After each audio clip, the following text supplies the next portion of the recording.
Hi everyone, welcome to the 14th edition of our Community Venue Learning Series.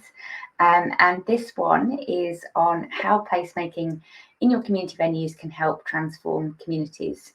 I'm afraid Carmela, who was supposed to be presenting today's Community Venue Learning Series, is unfortunately unwell. So I've stepped in last minute, but the main event is our speaker, Rachael. So I'm sure it will still be an absolutely fantastic session.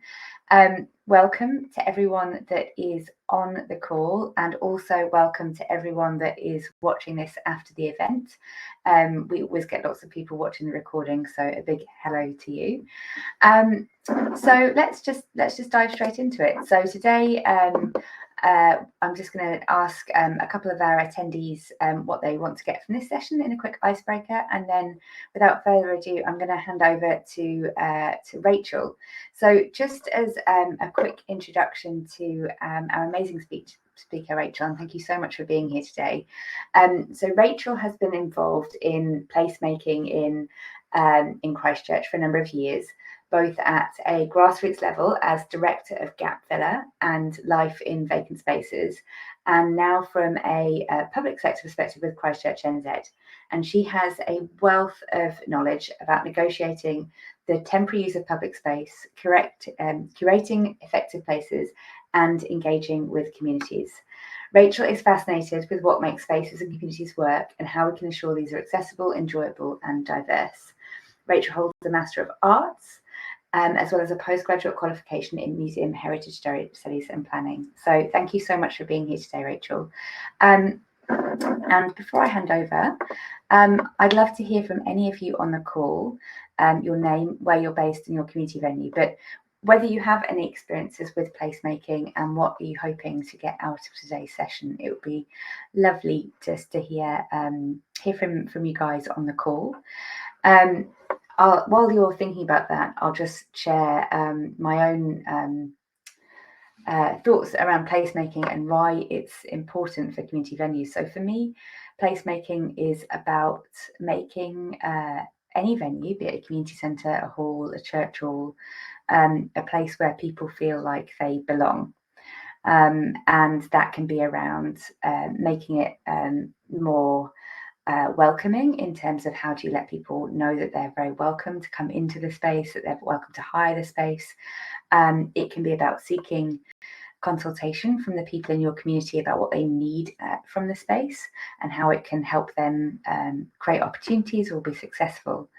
So it's a really nice intersection around the physical space itself, where it is in terms of its geography and its history, but also the human connection to the people that sort of form part of the fabric of that space and what they might need from it. So I'll just have a little look and see. There is a chat where you can, sorry, I should have said this before. If you've not joined one of our sessions before, there is a chat window where you can drop in your experiences of placemaking and anything that you'd like to learn today. I can see Pauline is typing, but yeah, do feel free to drop in, say hello on that chat, and at any point in the session, use the chat to ask any questions as well. While we're doing that, Rachael, do you want to just jump onto the camera and microphone? So you should be able to turn on the microphone and camera with the bottom console on the screen to allow you to turn on your mic and camera so we can see you.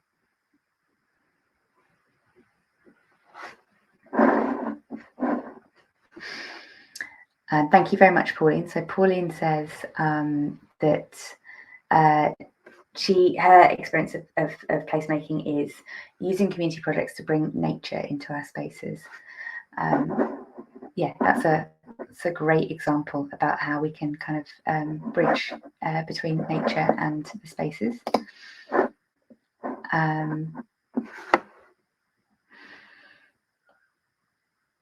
And Rachael, hopefully you can hear me, but we still can't see or hear you.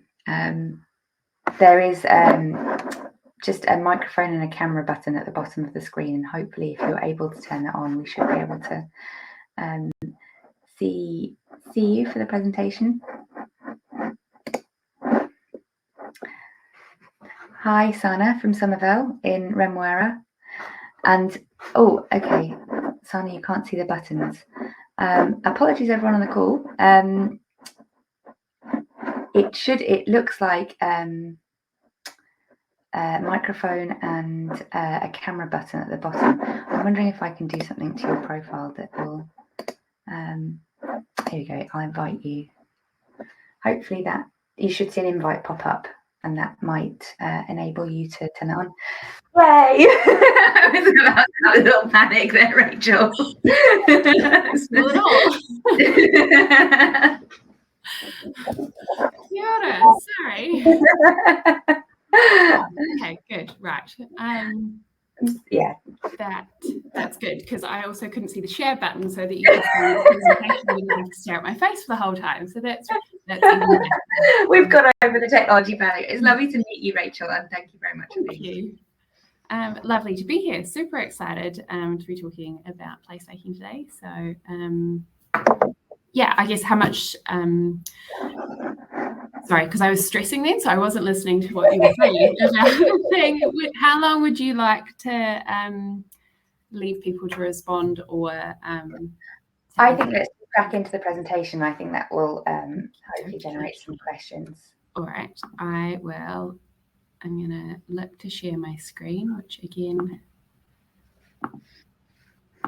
hopefully if technology is playing, can you guys see that? Yes.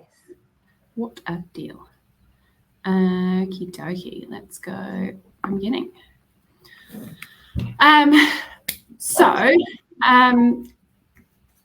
Kia ora, my name is Rachel. As Al mentioned, I moved to Christchurch about 10 years ago, and I have been involved in the placemaking industry pretty much ever since.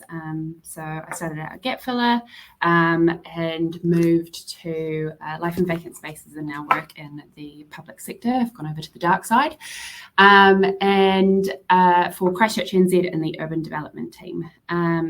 And here today, I guess, to talk a little bit about kind of what placemaking is, what it can be, the impacts it can have on your community and your community spaces as well, because I guess that's the audience, right? So I guess a little bit about me. So my background, I had quite a different childhood. I was an army brat, so I moved around quite a lot. I always talk about this as being really valuable, and obviously you don't know what you don't know. So I saw this as a normal childhood. I got to experience lots of different cultures, lots of different countries, you know, more than most adults get to experience in their lifetime. So this was really valuable to me and really kind of opened up my eyes to kind of this idea of identity and connection to place, and what it takes to kind of get involved in your community and make a difference. I finished my last few years of school over here in New Zealand, so that is why I'm here. New Zealand obviously has this wonderful habit of sucking people in and never letting them go. So I did my last few years of high school down at Invercargill, so you can occasionally hear me roll my R's. And then I went on to do a museum and heritage degree through Otago and Massey. I followed that up with a planning degree in the last few years, just because to really formalize some of those things. You know, placemaking is this quite new industry that's coming in the world. There's lots of buzzwords around it and things like that. But formalizing some of my experiences from working in Christchurch and over the last few years through a planning degree made a lot of sense, particularly as I was moving into this more urban development, urban regeneration space as well. So that's sort of how I've got to where I've got to. And yeah, so placemaking to me, I really struggle with this question because I see placemaking as kind of anything and everything you want it to be. It's a really broad concept to me, and it's mostly about enabling your community or other people to do the things that they want to do to connect them to place. we take a very strategic view of placemaking here at ChristchurchNZ, and we took a very active view of it when I was at Gapfiller. So it's everything from the planning, the design, the activation, the day-to-day management, governance of spaces, as well as kind of your events, amenities, activations, and how you construct a space. It's really, I take that really broad definition. And for me, it's often more about the process than what you're actually doing on the ground. So you're not usually doing things for, the actual output. You're doing them for the impact that they'll have along the way. So the idea of building community, creating connections, improving well-being, growing that connection to place or connection to a space. It's not necessarily about the thing that you're going to be putting on the ground. It's about those outcomes that you're after. And my kind of stance on placemaking has always been to take the lead from the community. And this can be both in a sort of participatory way. Obviously, you want people to get involved. You want them to get really excited.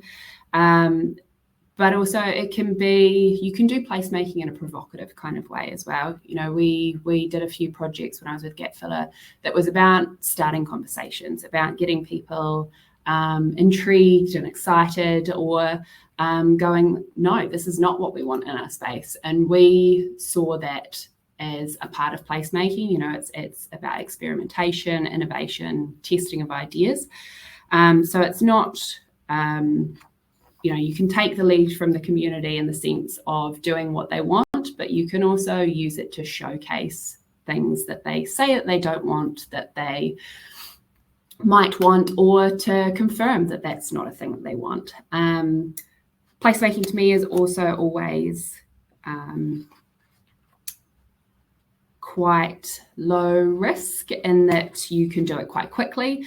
It's usually low cost, and certainly comparing public sector budgets with kind of community budgets, there is that kind of sense that placemaking is often low cost, low risk, and also allows for lots of different things to happen at once. So that's kind of how I sort of view placemaking. I thought I'd throw this up. So this is kind of how we talk about placemaking here at ChristchurchNZ.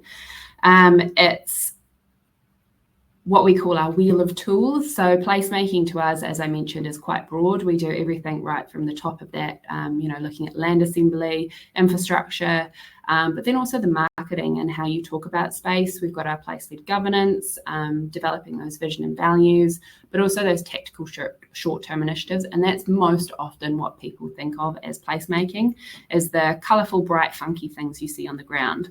And I think that is absolutely part of it, and that can obviously be your most visible part, but putting all the emphasis on that is not giving justice to the thought and the processes that go behind placemaking, which is often, that really strategic, really trying to figure out what the outcomes that you want are. So it's a lot more than the funky fun stuff on the ground. Not to say that probably is my favourite part of doing it anyway. So what I thought I would do today is kind of go through a variety of the projects that I have been part of, because I think acknowledging that placemaking is often a team effort. You're obviously, you work with some great people, you partner with different groups along the way. So all of these projects that I'm about to show you, I was but a small part of them. I've had amazing teams over the years and have been privileged to work with so many amazing people. But they're kind of a variety of spaces. We obviously, Christchurch went through an earthquake, so we didn't have a lot of spaces when we were kind of when I first started out in Christchurch. So some of the first spaces I'll show you will be external spaces, but I think some of the lessons are really cool as well. So that's why I've included them. So I'm going to start us off with the Commons, and this was literally my office when I moved to Christchurch.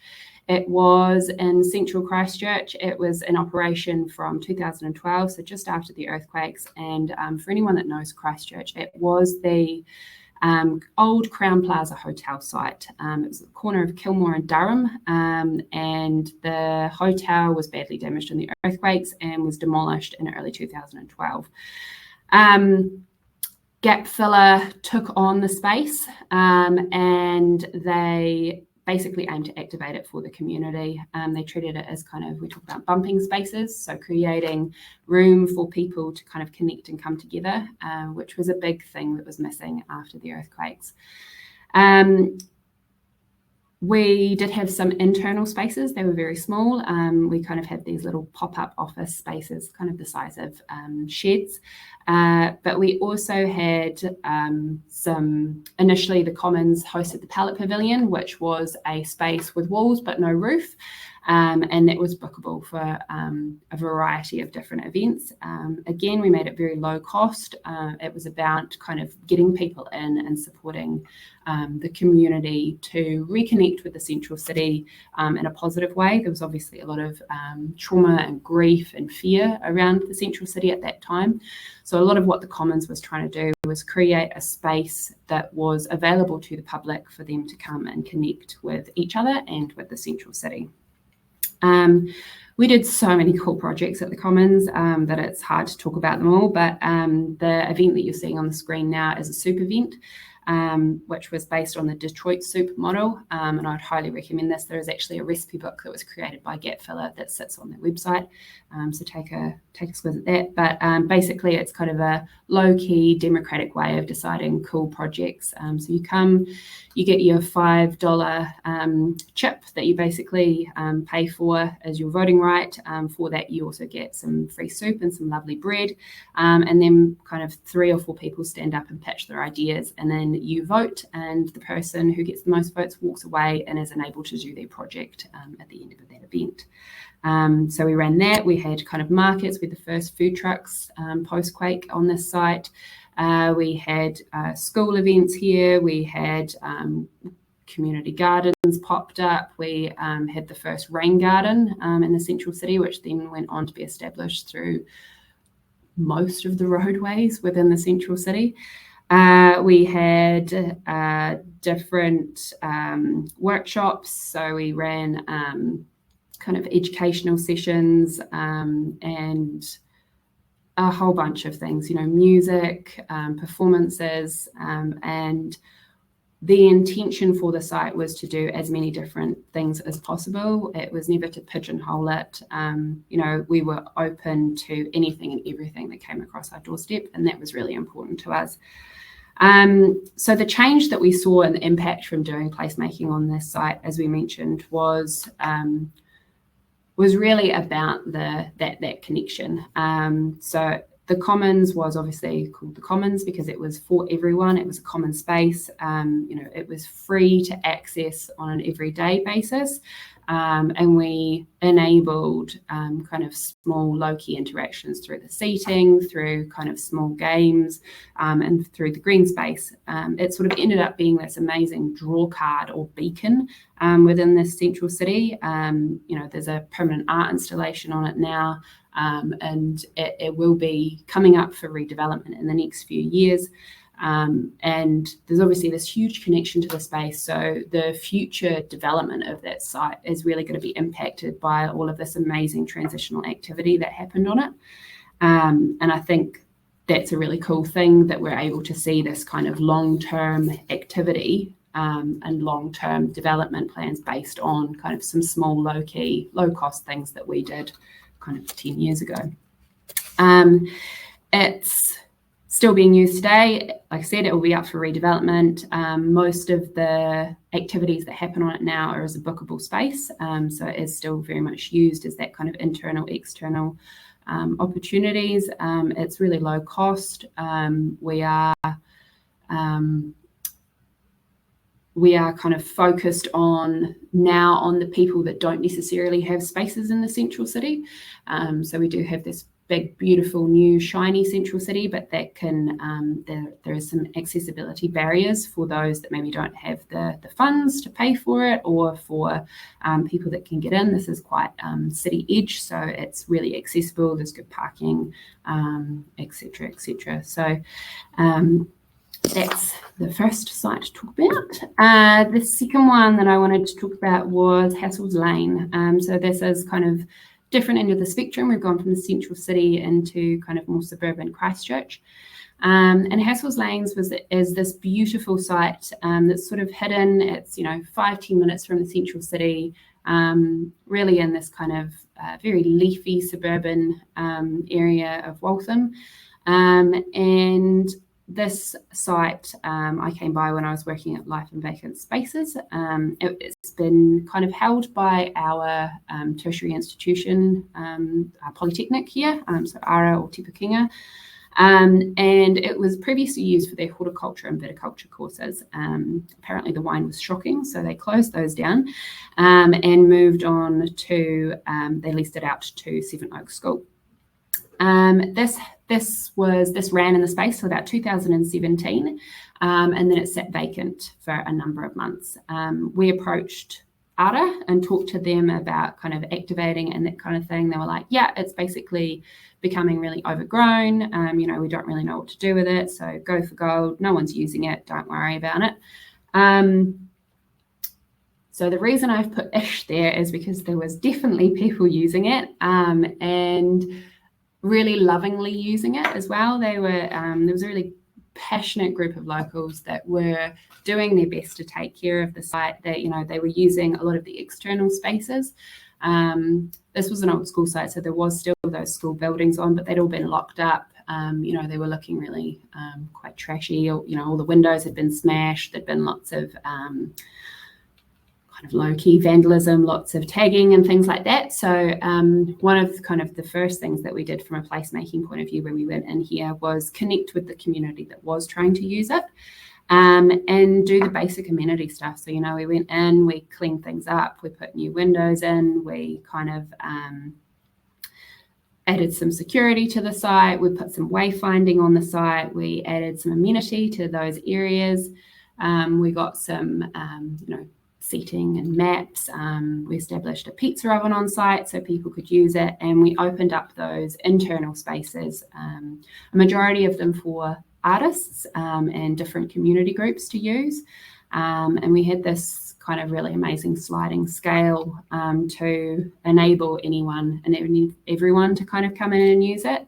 We were really flexible. And the model that Lives works on is that we only ever pass on the cost that we were being charged. And ARA was pretty good. They only wanted to make sure that the kind of rates and insurance and things like that were covered.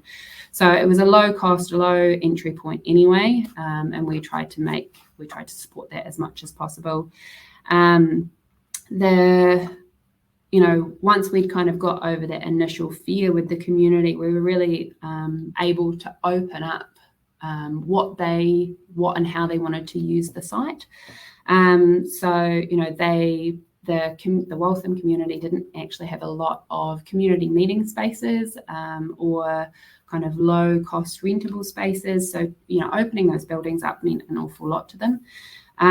We were able to kind of bring them together, help coordinate like working bees so that they could kind of meet each other, because often there was people sort of working at odds with each other, and that they were, some people were weeding some things, but other people found other things were a weed. So, there was this kind of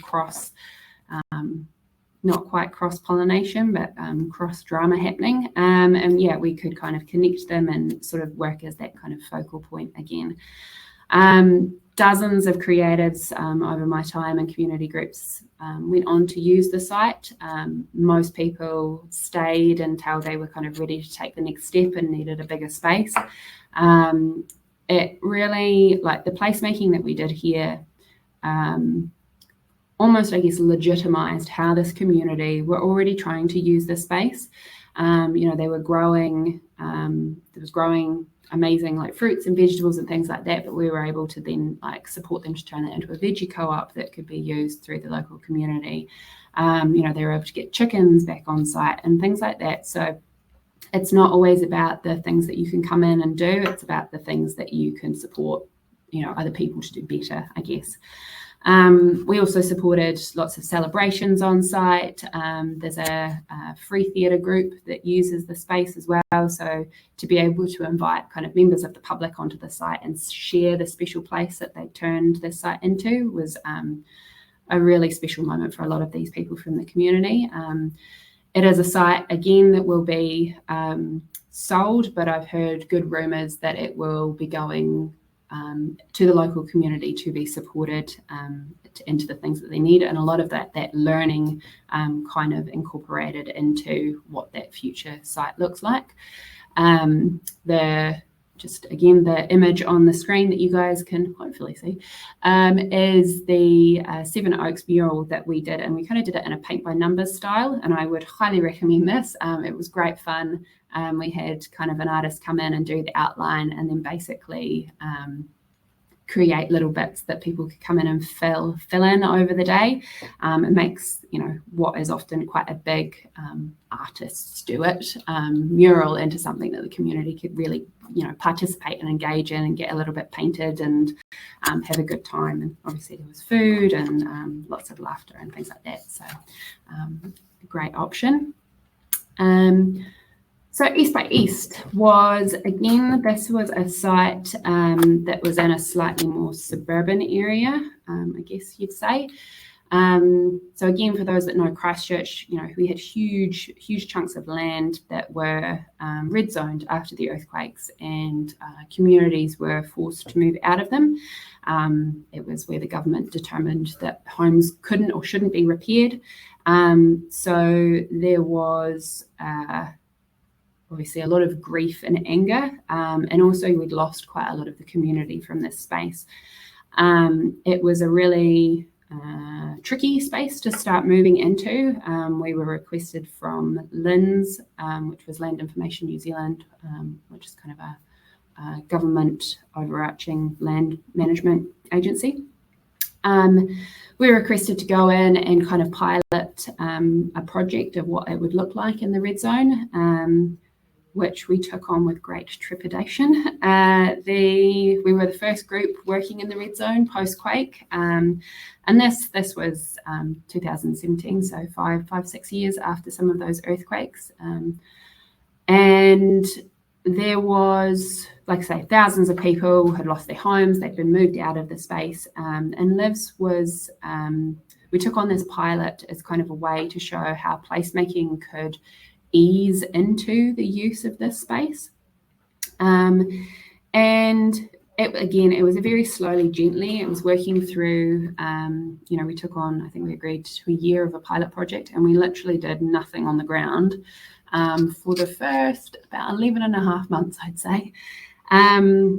We basically spent most of that time meeting with people, talking, discussing, doing a lot of listening, and hearing about kind of the fears and the sadness and the anger, and working with them to try and move them on to that kind of next step, almost, I guess, of acceptance and looking to the future and figuring out what they wanted from this space as the new community.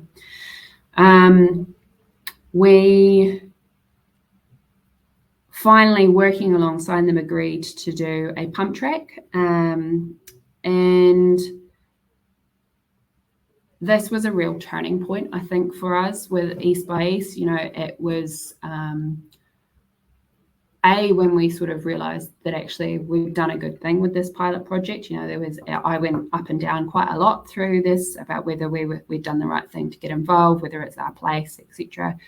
But putting that pump track on the ground and having the community being around it and being happy to be in the space and to be excited and for people to be asking us what we were going to do next was a real,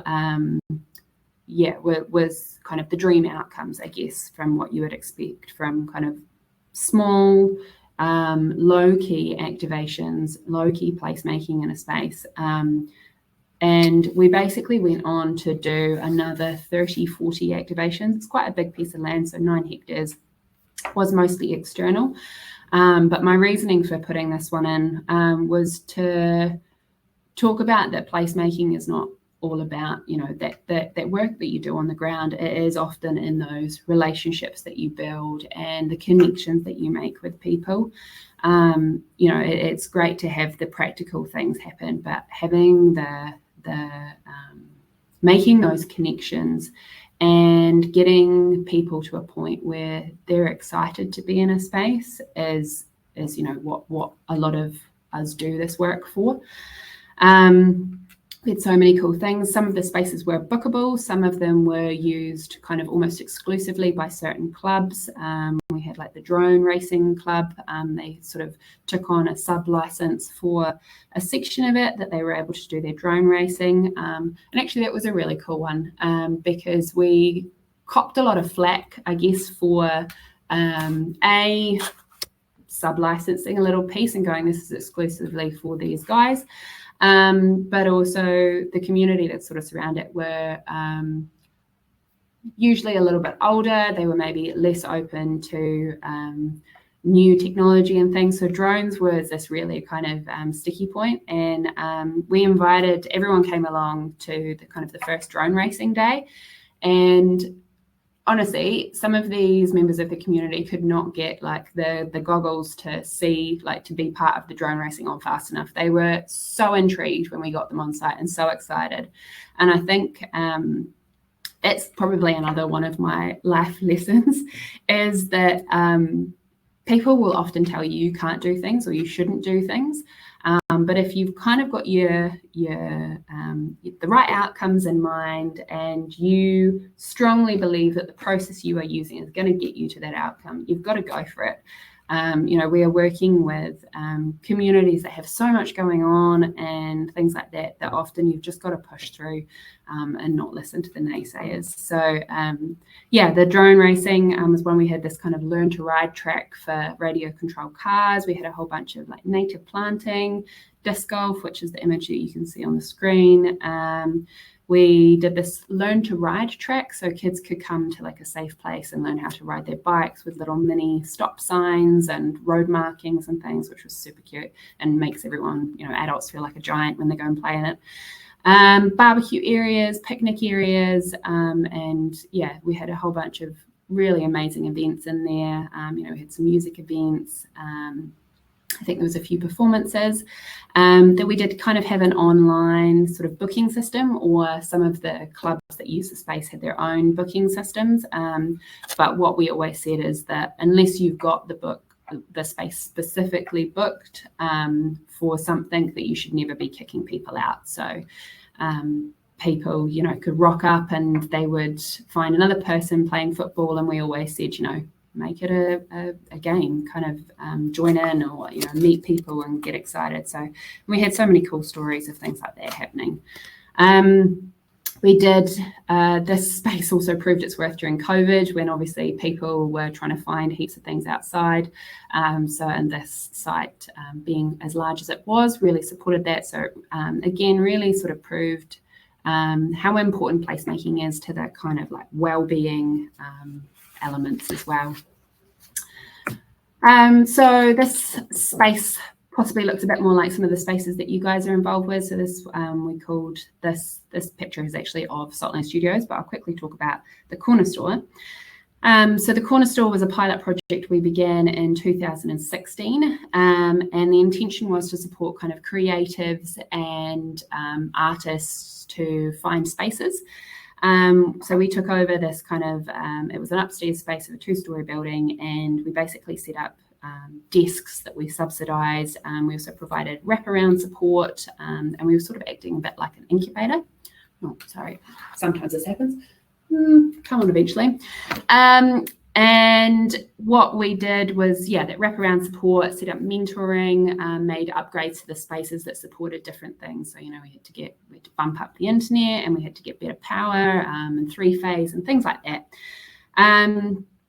We initially started out with 6 desks in the corner store, and it quickly grew in popularity to way more than we could fit into the space. And the downstairs that we'd kind of subleased to, and I can confidently say now, an up-and-coming restaurateur who ended up growing in popularity as well, so needed space. So we moved out, he moved into both floors. It's Smoky Teas, if anybody has been in Christchurch, would highly recommend. Amazing barbecue joint. And we moved into kind of this old warehouse loft and basically scaled up. And through that, we had a bunch of different creatives. We had kind of painters, designers, fashionistas, photographers, website designers, all kinds of people coming through. And either it was the first step that they were taking, or it was them kind of moving out of their garage or spare room or something like that, or kind of taking that next step, so kind of becoming a bit of an official business and wanting to have kind of a space in the central city to grow. And it was hugely successful. We had so many people come through, and they've grown their businesses, layer upon layer, and have been able to either take on their own spaces or take over more spaces in here. And that was really cool. And one of the cool things about it was this kind of connection that we see kind of happening on the screen here. We had all of these kind of amazing times where people kind of just sat around and went, what can I do to support you guys? This is kind of what I need at the moment. And really putting it out there and giving it, to the world about what they sort of needed. And again, what we were looking for in a space like this was obviously to support the creatives of the city, because that was a gap that we were noticing. Again, Central City can be quite spendy now because we don't have these kind of B rentals available anymore. But this support from a creative community and kind of going, I'm just getting into business. Does anyone know like a good accountant, or do you know how to do your own tax, or things like that? And we were able to kind of put this wraparound support about them, but also connect them to other people that were going through it. So it's really about those connections and the spaces and the spaces that you're creating. I think given the time, I'm actually going to skip over the next one because it sort of feeds into this one. So the old school that I mentioned, that's old school, pretty. It was a site that we had that was set up that we ended up licensing off the Ministry of Education to use. It was closed down as a school and turned into this community space. The placemaking that we did there was kind of wayfinding, networking, different working bees and things like that. And it hosted some amazing people, different artists, health and wellbeing practitioners. But the site was actually sold in 2019 to a developer, to a project that I actually hold now at ChristchurchNZ for the New Brighton Regeneration Project. But what the really cool thing that we did was sort of noting all of the amazing things that were happening at the old school. We basically made a bid to save. There was a community hall that was on the edge of the site, and we made this bid to basically save it, going, look, there's obviously a need in this community to have this creative space, to have this bumping space, to have this connection. And we would really like to save it from demolition. We would like it not to be a residential, and we would like to pilot this creative community hub. And crazily enough, the development company at the time, DCL, agreed to it. And then, so basically what we've been doing since 2017 in this space has been testing this idea of a creative community hub in the New Brighton community. They've done so many different things. I kicked it off just before I left. We set up a process, a governance model. We got a few different groups in there, and we, there was a little bit of setting up processes and all of those kind of like boring behind the scenes stuff. But then, we were able to kick into the murals and getting different groups in, the events and things like that. You see there's a circus group that regularly uses the space, and they put on the most amazing shows. And so the placemaking that we did here was very, I wouldn't say it was overly imaginative, but what it enabled was this space to kind of be saved from a kind of a, just full demolition of a site, and to be able to be looked at as this amazing asset for a community and to be handed back. The pilot has ended now, and we are just about to announce publicly that the site is being essentially sold for $1 to a local community group that is going to keep on doing this kind of creative community hub. So it's kind of an asset that will exist in the community long term based on the work that we did in the old school. So I think never underestimate the impact that the work that you are doing has this impact, both in the now with the communities that you're working with, but on that kind of long-term, those long-term impacts that it can have. You know, the work that this group that we've sold it to is going to be able to do in the community is really special, and will allow, hopefully, generations from now, people to continue connecting with this space. And it's not the prettiest of halls, and it's not the best of the halls, but it is the hall that this community has got, and they are so proud of it, and they're so excited for it to be part of the community in an ongoing way, and that's just really special. And so the last one that I wanted to leave you with, because I think placemaking is also a lot about kind of looking to the future as well.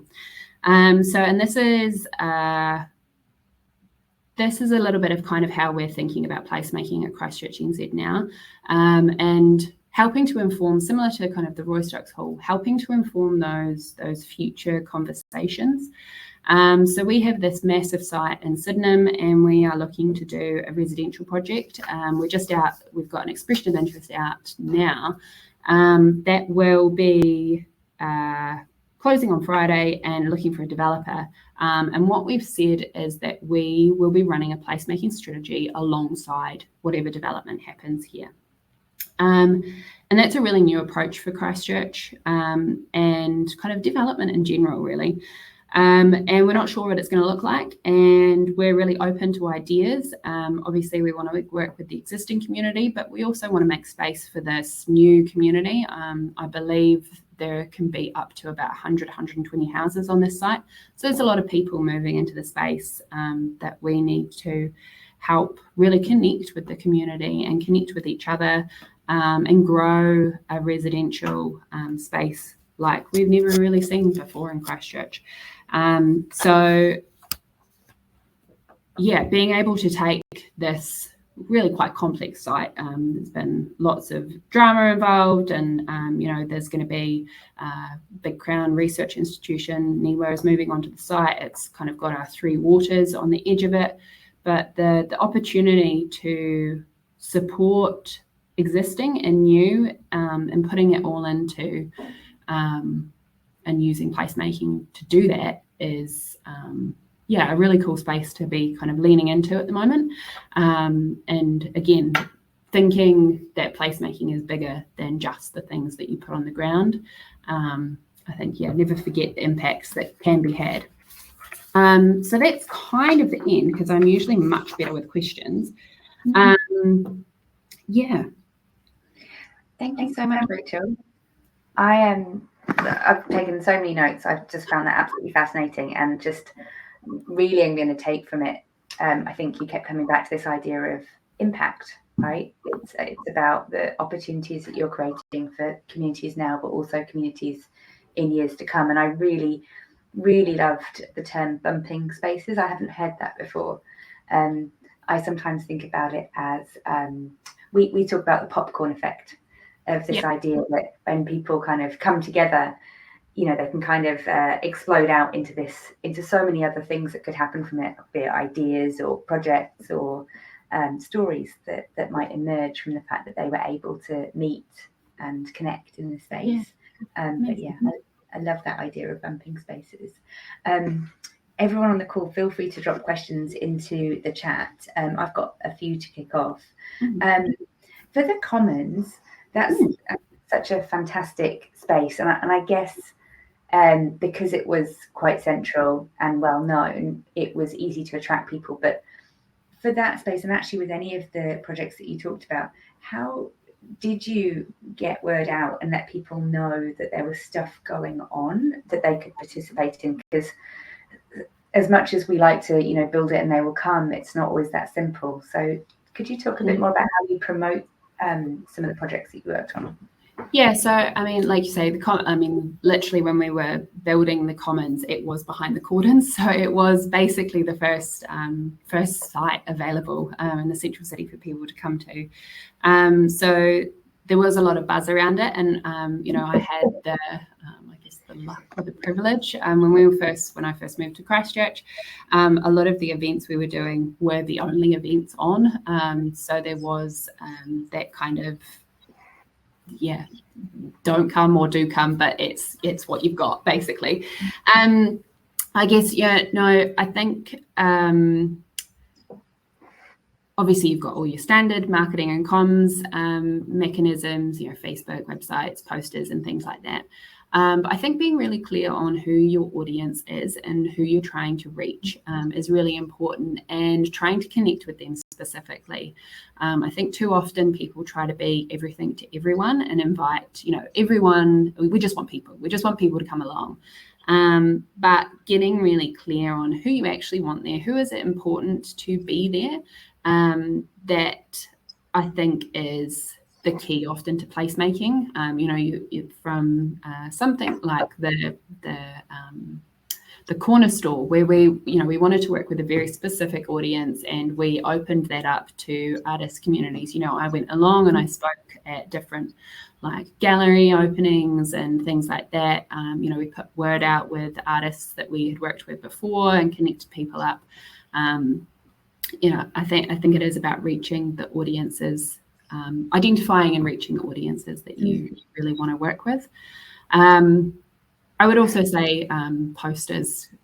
People love posters. I think you can either the value of a good poster and paste ups. I don't know if you're allowed to do that in all the places, but we've done it anyway. And we always get really good responses from it, because I think social media can be quite hit and miss, to be honest. Yeah, that's when you were identifying your kind of target, the people that you really care about being part of the space, did you create a sort of persona or a profile of them, or how did you actually go about working that out? So often, I think we know, I guess, a lot about our spaces and our communities, and we're often really aware, like most of the groups that I've worked with, it's about filling gaps or needs. So using our awareness of the community and then identifying where there are gaps, so we're specifically filling a need with the spaces or with the projects that we're doing, is really important. And there is so much information out there, and often once you can review all of that and you can talk to a few people, and it becomes really clear about what's missing in communities. And I think so it can be a bit of a process, but what we used to do at Lives particularly is we'd kind of sit down at the start of the year and go kind of do a bit of a sense check on the city and where it was at, and kind of who were we connecting with, who weren't we connecting with. Again, I never underestimate the keeping good records of the events you are doing, and seeing who is coming along, who's not coming along, and asking yourself, how could we have done this better? Did we reach the people we wanted to reach? And really catering your spaces and your events to those things, I think is the key to success often. That leads me nicely on to my next question, which is around, you talked across quite a few of the projects around making sure that you really engage people up front, during, after. What were some of the methods you used to engage with the community, get their feedback, get their input? Yeah, so I'm quite a boots on the ground kind of gal. Again, I find social media quite hit and miss. It works for a certain audience. I think being aware of that and using it to connect with that audience is fine. But, sometimes you just can't be a good door knock. Going around, figuring out why people who are right next door to your spaces are not using them. What is it? Are they just all of their needs are being met, or do they don't think it's for them? Or turning up to, most communities have like different networking meetings or different connection meetings going along. And if they don't, that's a great thing to start as well.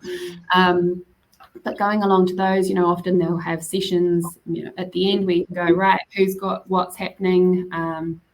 And just putting your hand up going, hey, I'm new to the area, really trying to figure out what we can do to help here. We've got this space, keen to hear how we could be making better use of it. We often did like set up some of those like connection meetings. I'm all about bribery as well. So, put on a meal. The last meeting I went to, I rocked up with like 10 boxes of ice creams. And people will be back for the next one to see what I bring next. It's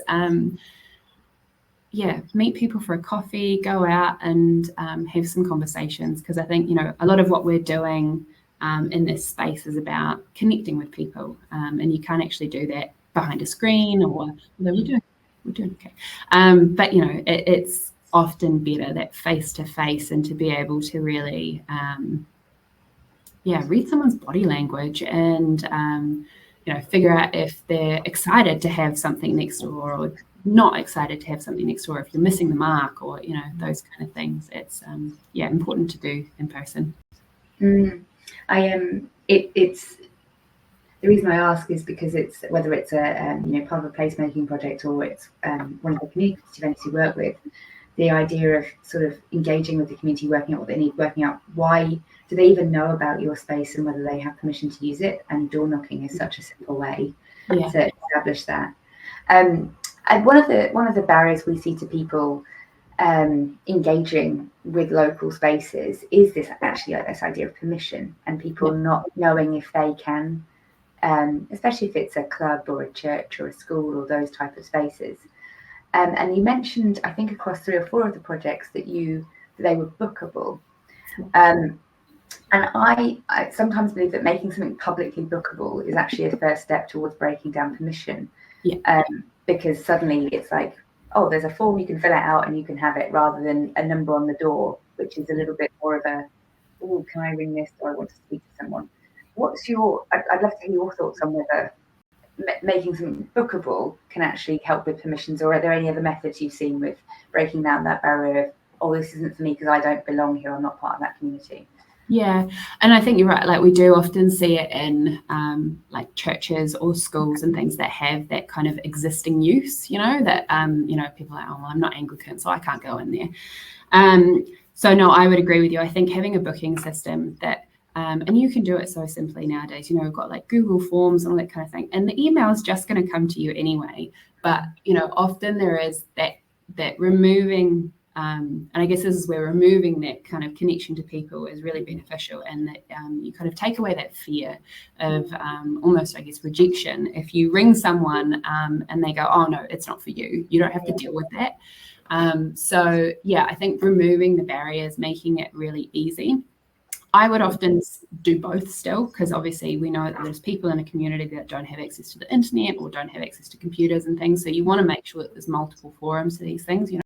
Try not to just stick with one way if possible. Obviously, it often adds resource and energy, and you have to set up different things, but making it available. I'd also like most of the spaces that I've worked in, we would have like an open day where you just throw open the doors and invite people in. I've been known to just stand out on the street and drag people in and show them the space and go, oh, did you know this? Have you got anything coming up? Birthdays, anniversaries, celebrations. In the Roy Stokes Hall, we had about 4 funerals. Like, people are always looking for spaces, and you just don't know what they're going to use it for. Like, that wasn't a thing that I expected when we opened it. So open days, often tapping into schools. If you're not using a school space is really key. If you can get kids in, obviously that attracts the parents, and they're the decision makers and the connectors and things like that. So, get some kids shows happening. So we found, I think, our number one use case for the spaces that we work with is kids' birthday parties. It's just, and I think people forget that not everyone can have people over to their home, and that's why it's so important to have a bigger affordable space in the community that people can have access to and democratise that access to space. Yeah. Got a question on the chat from Pauline. So she's asking, which projects have resonated most with the young people in communities that you worked on? Oh, that's a great question. One specifically, I do one of the ones that I talked about, East by East. A big part of what we were doing there was trying to create spaces for youth in kind of the east side of Christchurch. And that was why we did kind of so many active outdoor things, I guess. You know, they'd lost a lot of those spaces, and that was kind of what they indicated that they wanted. They wanted a place to be able to go and take their drones and fly them around. The club president of the drone club was actually a 19-year-old, I think, by the time we'd done a few years. We're quite lucky in the East. I'm actually a local as well, so and that we do have a really solid youth group. So I was able to kind of have a few conversations with them, see who they were connecting with and who they weren't connecting with. And they were doing great in terms of like the internal spaces, but they were really struggling with those wider outdoor spaces and places for kids to just hang out. You know, sometimes we forget that kids just want somewhere to go to be kids. They don't necessarily want a thing to do. And that's what we tried really hard to do with East by East initially, because it was a big concern as well of the surrounding community that obviously, you know, all of these kids that have got nothing to do, they're just going to end up drinking and breaking into cars and rah, rah, rah. So East by East was a good one.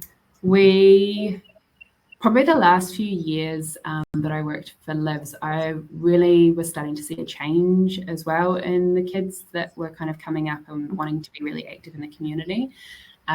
We had this 11-year-old that was really excited to start a community garden, and he wanted to do it in a space in the red zone. And we found working with LINZ, obviously as a government agency, really, really challenging. And obviously he was also finding it really, really challenging. So it was being able to, he managed to kind of gather a group of friends around him, and they wanted to do this community garden. They had no idea what they were doing, bless them. They couldn't grow anything to save their lives. They didn't know how to work through processes. Just being able to kind of enable what they wanted to do was really cool. And I think that's kind of where the both the participatories, working with them, working with kids to get them involved in things is really, really cool. So, putting stuff on for them, providing activities, making space and stuff like that. But also the provocative stuff is really cool with kids. They love feeling like they're being a little bit naughty. I've done, again, some more like paint by numbers mural projects over the years where kids can kind of come along and learn how to tag stuff. And that's been really special as well. So I think you can go different ways with kids. But I would highly recommend if you've got youth organisations to really try and connect with them locally, see what's working, see what's not working, and see where you can fill the gaps. A good start. Yeah, that's awesome. I have one last question. So when you were talking about the corner store and Salt Lane Studios, a big question, and you talked about making them into kind of either people's first space where they could develop or transitional spaces. And you mentioned that the price point was really important. We are often asked a lot about how much should we charge for spaces. So if you can remember, what was the price point for those artist studios? Like how So initially, and don't quote me on this because that was a while ago, I'm pretty sure we started off at something like $10 a week for a space. And in the corner store, the spaces were quite small, or well, your personal space was quite small. You know, we did it that it was kind of almost a hot desking kind of deal. And then there was a big open common area, and it was sort of up to the group to manage how that was used. And that, you know, some days some people needed to lay out a massive canvas, or they needed to put out all of their cuttings or whatever. In the bigger space that was Salt Lane Studios, I think that was bumped up to $25 a week to start with, just based on the fact that we were able to give people bigger spaces. And there was a lot more, I guess, amenity included in Salt Lane. You know, we established like a darkroom studio. There was a really nice kitchenette. There was a bookable, almost like boardroom space. So if you had like meetings that you wanted to be fancy for, you could go in there. And that was the price for the first 3 months. That was just standard. And the way that we always worked at Livs was basically on 30-day rolling leases. So it was really easy to get into, really easy to get out of, because that's often one of the biggest fears of people starting out, is they don't want to sign a 2-year lease for a space because they don't know what they're going to be doing. So that can be really scary. So we took that away. Kind of had this 3 month, it's going to be really cheap, no pressure. Then we bumped it up, and I want to say it went to something like $68 a week for the space. Is that right? No, that was the full rate.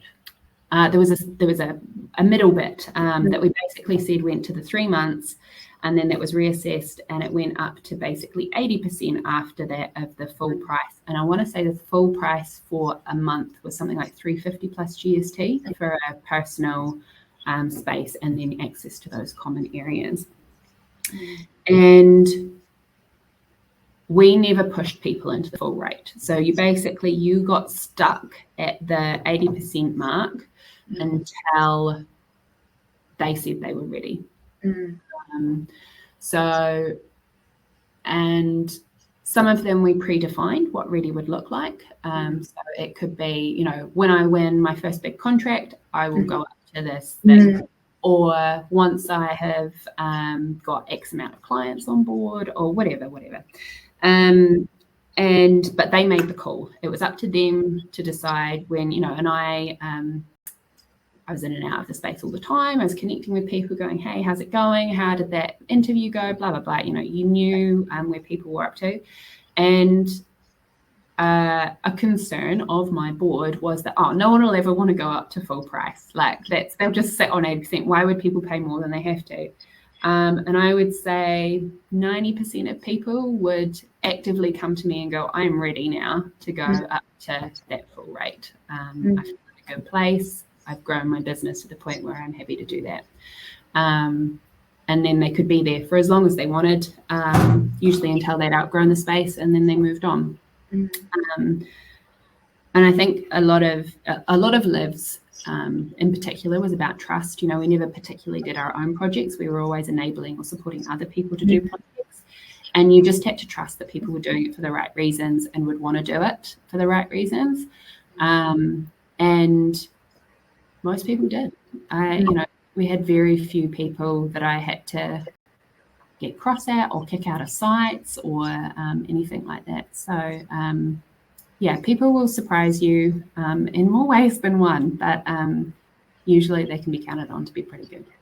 Yeah, it's that trust is a theme actually we've seen across this learning series. Actually, I remember we were talking to Dane about how he was giving out free spaces, but they never had a single problem in any of them because it was about trust. And about connecting with the people as they came into the building and making it clear what the sort of, you know, social contract was of using the space.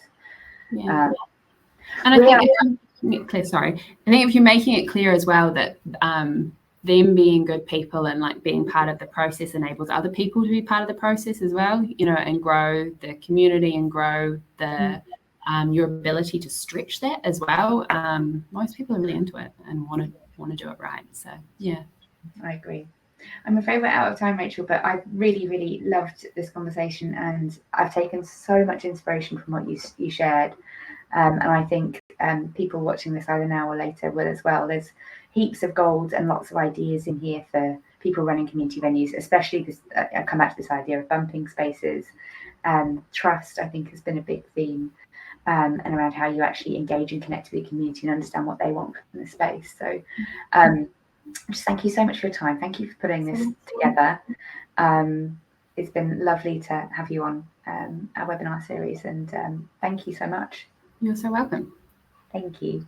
All right, and thank you to everyone who's on the call. I'm going to end the event now, but we'll see you at the next one.